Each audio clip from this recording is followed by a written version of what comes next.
ஆண்டவர் இயேசுவின் நாமத்தில் உங்களை வாழ்த்துகிறேன். 46ஆம் சங்கீதம் 5ஆம் வசனம். தேவன் அதன் நடுவில் இருக்கிறார், அது அசையாது. அதிகாலையிலே தேவன் அதற்கு சகாயம் பண்ணுவார் என்று பரிசுத்த பர்வதமாகிய சீயோனை குறித்து சொல்லப்பட்டிருக்கிறது.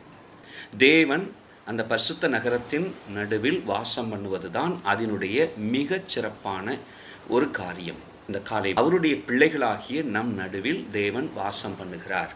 அவருடைய வாசஸ்தலத்தை நம் இருதயங்களில், நம்முடைய உள்ளான மனிதனில் வாசம் பண்ணுகிற பரிசுத்த ஆவியானவர் ஆலயமாய் அதை கருதி நம்மை நடத்துகிறபடியால் நம்மிலே இந்த ஆசீர்வாதம் விளங்குகிறதை பார்க்கலாம். வேதம் சொல்ல அதிகாலையில் தேவன் அதற்கு சகாயம் பண்ணுவார். ஏற்ற வேளையில் அதற்கான எல்லா ஒத்தாசைகளையும் உதவிகளையும் கர்த்தர் கட்டளையிடுவார். கர்த்தருடைய நாமம் உங்களில் மகிமைப்படும். கர்த்தர் ஆசீர்வதிப்பாராக. பிரைஸ்.